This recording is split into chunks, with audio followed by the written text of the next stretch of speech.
Edoui Plenel. Bonjour Mathieu. Président et cofondateur de Mediapart. Edoui, Mediapart a révélé hier dans un article qui a eu un très grand retentissement la gestion chaotique par le gouvernement de la question des masques qui manquent aujourd'hui cruellement aux soignants mais aussi à la population. Et cet article parlait aussi des mensonges officiels qui ont accompagné cette question des masques. Edoui, au-delà des faits évoqués qui sont à la fois précis et confondants, que nous dit cette enquête ? Dans l'enquête, on apprend, et on rejoint là l'aveuglement idéologique de ce pouvoir, que certaines grosses entreprises qui sont pourtant dans des activités non essentielles par temps d'épidémie et de confinement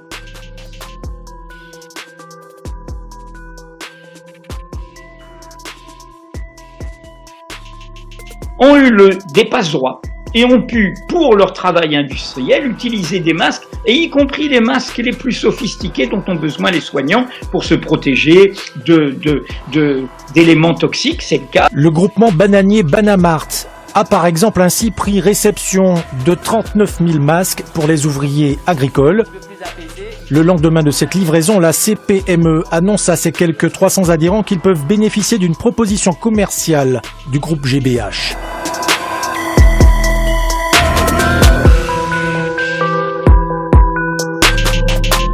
Très rapidement, bien évidemment, les entreprises se sont également manifestées, et nous les avons également d'ailleurs sollicitées.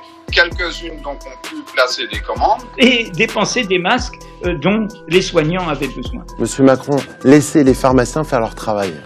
Laissez le pharmacien participer à cette crise. Mais c'est pas le cas aujourd'hui ? Non, aujourd'hui on nous a mis de côté. Le pharmacien, il est capable d'équiper la population. Il y a 22 000 pharmacies en France. On n'a pas le droit de vendre de masques. Je peux m'approvisionner en masques sans l'aide de l'État. La majorité des pharmaciens peuvent le faire. Il y a des réseaux, on a nos filières. Aujourd'hui, le pharmacien n'a pas le droit de vendre de masques. On n'a même pas le droit d'en acheter. Vous ne pouvez pas vous en fournir par vous-même, c'est ça ? Je n'ai pas le droit de m'en fournir par moi-même. C'est ça la catastrophe. Nous, aujourd'hui, on vit avec la population. On est en ligne de front. On est face à une population qui nous demande des masques toute la journée. La question majeure en pharmacie, c'est est-ce que vous avez des masques ? Je ne peux pas leur en donner.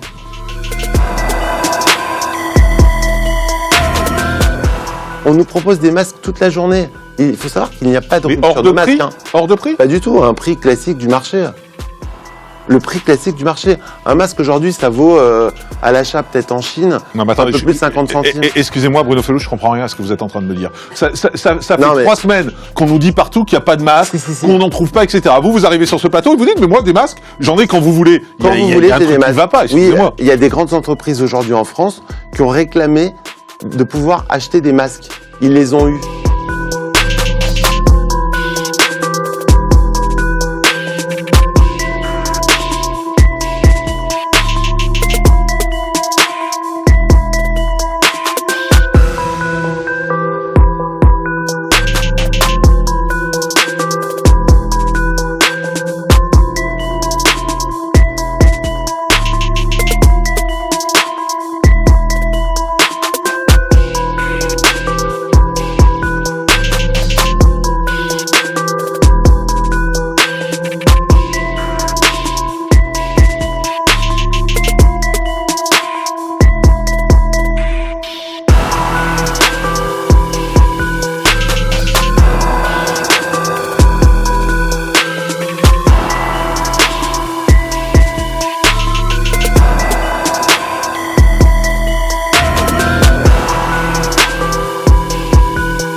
Le groupement bananier Banamart a par exemple ainsi pris réception de 39 000 masques pour les ouvriers agricoles.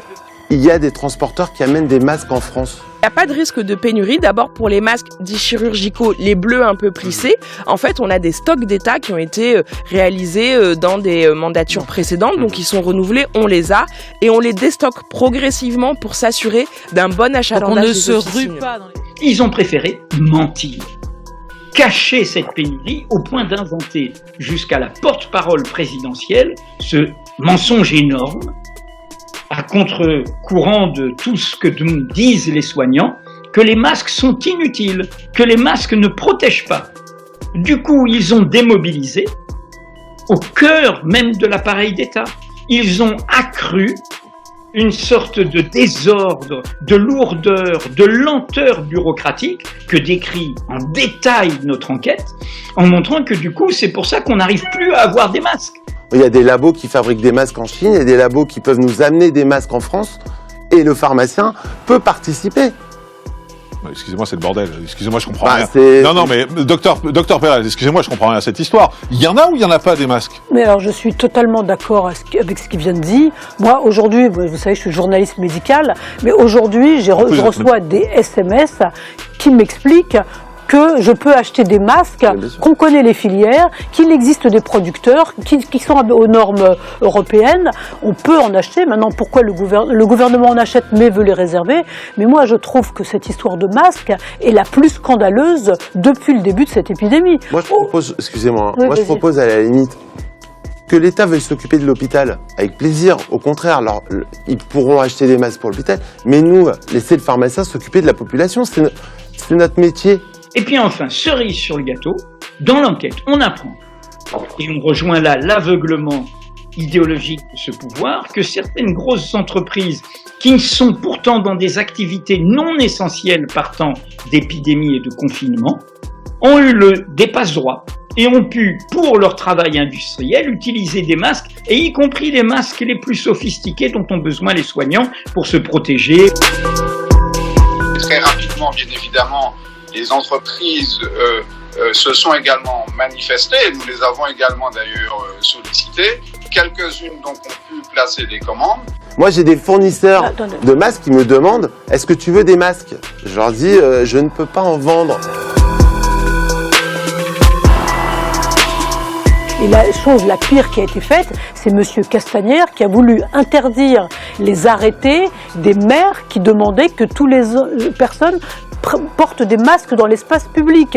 Je trouve que tout ça est délirant. Quand Madame Sibeth Ndiaye explique que les Français ne sauraient pas les porter, c'est délirant, c'est même criminel. Aujourd'hui, dans les revues scientifiques internationales, dans le British Medical Journal par exemple, la semaine dernière, il y a des chercheurs britanniques qui disent oui, il faut porter des masques.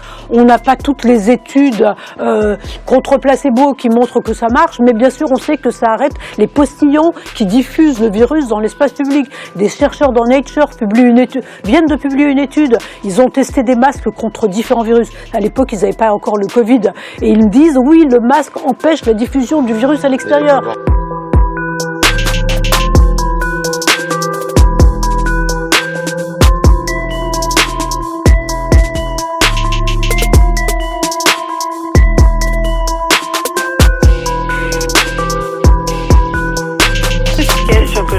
C'est une idée que j'aimais. Et concernant des masques, où il parle des surpris qui pourraient éventuellement vendre. Mais moi, ce que je voudrais, parce qu'on vit en Martinique, moi, ce que je voudrais, je pose la question, est-ce que monsieur le préfet sera garant du prix de vente de masques au grand public? Et surtout, est-ce qu'il y aura un prix unique? Parce qu'il me semble que ce serait très judicieux que l'on mette un prix unique en place, en concertation avec les acteurs locaux, bien entendu, pour ne pas les citer les grandes distributions, mais avec le préfet, l'ARS et les syndicats. À l'instar de ce qui s'était passé au mois en 2009, où il y avait le bouclier, j'espère que là, on va mettre un prix unique pour les masques et que j'aille dans cette grande distribution, ou que j'aille dans cette petite distribution, ou que j'aille à la pharmacie, ou que j'aille dans la petite épicerie, que je vais acheter un masque, que ce soit toujours le même prix. Si c'est 2 centimes, 25 centimes ou 1 euro, et que ça ne change pas et qu'il n'y ait pas de spéculation sur le prix des masques. Parce que là, ça va être le fiasco total. Parce que là, il nous a fait bien comprendre, c'est que pour l'instant, il n'y a pas de solution, et peut-être pas avant 2022. Pas de vaccin, pas de médicaments. Donc si encore il faut faire de la spéculation sur le prix la tête des malheureux des gens, c'est pas la peine, on est mal barré. Parce que j'ai l'impression qu'il y a des gens qui n'ont pas encore compris, qu'ils soient riches ou pauvres, on est tous dans le même bateau. Tu peux avoir tout ton pognon dans ta poche, mais tu peux rien en faire parce que là, avec ce foutu virus, on peut être rattrapé à n'importe quel moment. Voilà. Alors j'aimerais qu'on sache, est-ce que le préfet va être attentif pour qu'il y ait un prix unique sur la vente des masques? on doit acheter des masques ou pas? Soyez clairs. On ne doit pas acheter de masques et d'ailleurs, on ne peut pas en acheter puisque nous avons donné des instructions aux officines de pharmacie pour qu'elles ne distribuent des masques que sur prescription médicale ou qu'aux professionnels de santé.